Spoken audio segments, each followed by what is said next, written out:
I'm Brandon Isle with BYU-Idaho Radio, and joining me in the studio is Cathryn Farr. She is the author of The Last Mile is Always 3. It's a new book hitting the shelves, and find it on all the good places. But Cathryn, I'm so grateful that you could come here to talk about this book. Thanks for having me. First off, tell us a little bit about yourself. I know this is your first book, and you're in your 50s, and how did you get to this point? Well, I'm 59 this year, which is great. And I started in Pathway online when I was, I think 51, 52, something like that. And we lived in Washington State at the time. And I did BYU online there with the Pathway program. And then we moved to Rexburg. So I was like, I can go on campus and finish this up. Yeah. So I changed my degree from interdisciplinary studies to English, and came on campus and pretended I was a student, a young student. You were a student. I was, well, yeah. And I played softball. I did outdoor resource for electives. I went on camping and hikes and all of the stuff with the outdoor resource program, and enjoyed it and loved it, and got my English degree, and was very impressed by a couple professors that just absolutely changed my trajectory for education. I was here just to get education, loved education, and enjoyed my time. But Josh Allen, he gave me permission. We love Josh Allen. Yes. He gave me permission to write badly, and then taught me how to rewrite what I have rewritten so I have excellent writing. So the joy of editing, he instilled in me. And then William Bruger, he was like, well, why aren't you going to get a master's? And I'm like, well, I'm too old to get a master's. And he's like, no, you're not. You should, go for it. And he introduced me to the Fulbright Scholarship, which I applied for and was in the running and got to just the semifinals. I think I was like one of the last 3 people.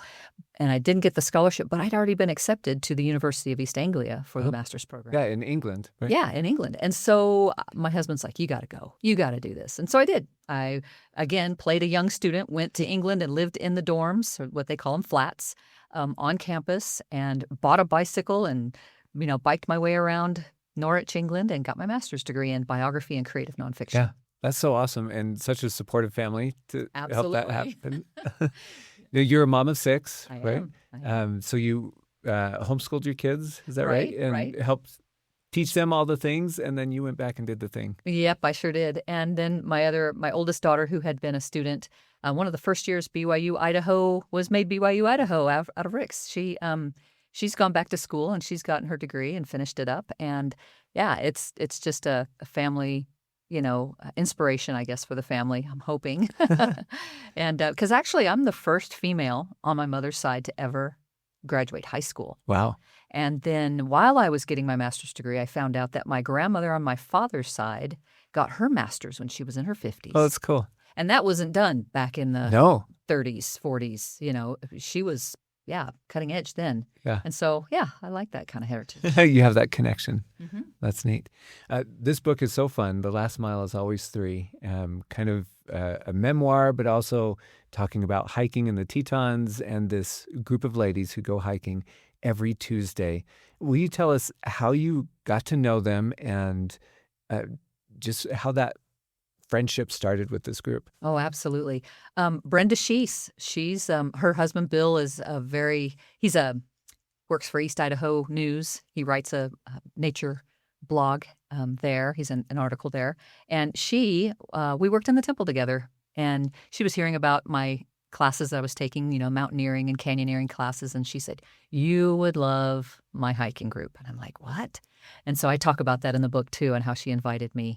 And very special woman, and very inspirational. She's done a lot of hard things in her life, too, and yet she still is out there on the trail doing the best she can to stay out there, even though she's nearly 80. Wow.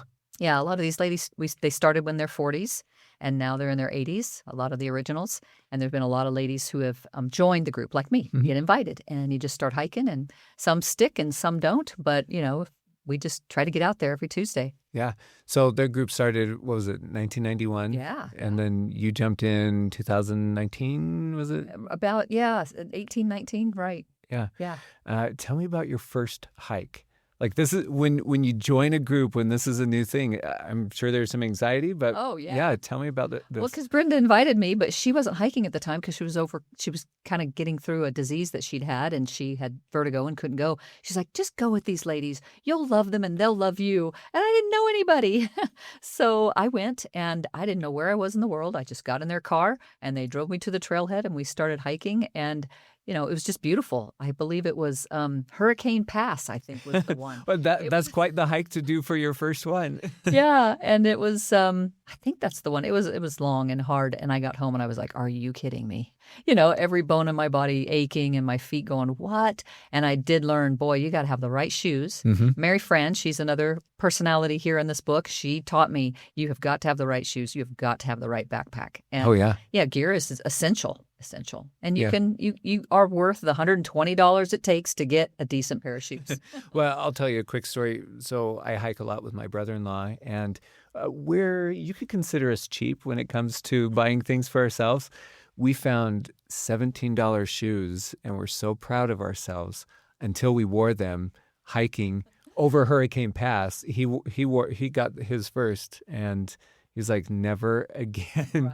Check those out. We get better footwear now, and Yes. it's made such a difference. Yeah, I decided early on you should never even have to think about your feet when you're hiking. If you are thinking about your feet and they're distracting you, then you've got the wrong shoes. Yeah, totally. So most of your hikes are in the Tetons. They are. You drop like Fred's Mountain in there and Yeah. Alaska Basin and all of these things. Why is it so important to you to do these hikes every Tuesday and be in the mountains? Well, the example came from the women. They started the legacy of it. They wanted to be out. It's mental health. It's friendships. It's women getting together. We get to talk with each other, and we get to just enjoy nature. Nature's just so incredibly healing. And there's different dynamics on the trail. Sometimes two people will hitch up together, and then after a couple miles, somebody will say, okay, switch. And the person who's in the front goes to the back. And so you get to enjoy the conversation with different people. Mm-hmm. Sometimes, for mental health reasons, you need to tell your story over and over again, to different people to try to get it out, to try to process, the hard things that you're going through. And sometimes you just kind of fall into a little gap in between hikers, and you just hike by yourself. Yeah. And you just kind of get in a spot where you can just spend time with you and God. And those moments are also very healing. Yeah. And you're just right there out in the open in the wilderness. Yeah. And we look for the birds and the flowers and the trees and watch the seasons change. We're out there as late as we can until the snow is just too much into the high elevations. And then we snowshoe and ski in the lower elevations during the winter. And this winter, we've had a lot of hiking on the butte and, a lot of just hiking because there hasn't been any snow. Yeah. No, it's been a lot easier to get out. Do you have a favorite trail that you hit? Oh, so many are so great. But I like the really hard ones, like Paintbrush Divide Oh, or yeah. Hurricane I just did that Pass. for the first time last summer, and it is so pretty. I'll tell you, we do Table Rock. We try to do it at least once a year, if not 2 or 3 times, depends on the year. But it is not a favorite. I mean, it's great to be there, but oh my goodness, it's a tough one. It's really hard up. It is. And then Huckleberry coming down, it's so long and everything just aches. It's a rough trail, Huckleberry is. Yeah, so many rocks in the trail. But we try to do it every year just because it's a local, it's a local favorite. Yeah. Well, I mean, the name of your book, The Last Mile is Always 3. I always feel that on the Huckleberry Trail going down. Yes. Yeah, it's like, wait a minute, this was only supposed to be a mile. Yes. But it's the same in life as well. These women are getting to be 80s. I address that in the book there, some of the stories where it gets harder to hike. We hike slower, and there comes a time when it's like, well, is this going to be my last hike or not? Am I going to not go to such high elevations or such long distances? Because these women are not slackers. So they've been doing the 12, the 15, the 18, the 20 milers. That's what they do. And as you get older, it might be smarter to do the 8 and the 10s instead. And it's hard to make that decision and to say, okay, I'm going to have to turn around and go back, because these women don't turn around and go back, especially Mary Fran. She does not turn around. She does not say nope. So, and she's 80 this year. Yeah. Well, that's what I love. This book isn't just about hiking. It's about these women. and some of the chapters are named for them, and you kind of tell their story a little bit. What have those friendships meant to you as you've gotten to know these ladies? Well, it definitely, I'm a little bit younger than them, not much. I'll be 60 next year, and I'm planning a 60-mile backpack trip across the Tetons for my Wow. 60th year, and some of them might come. They're like, I'll come for a day or two of the hike. But it's camaraderie. Like, I moved to this town. I hadn't lived here before. And to be able to get in with a group of women who were so strong in the gospel. We discuss gospel topics on the trail all the time.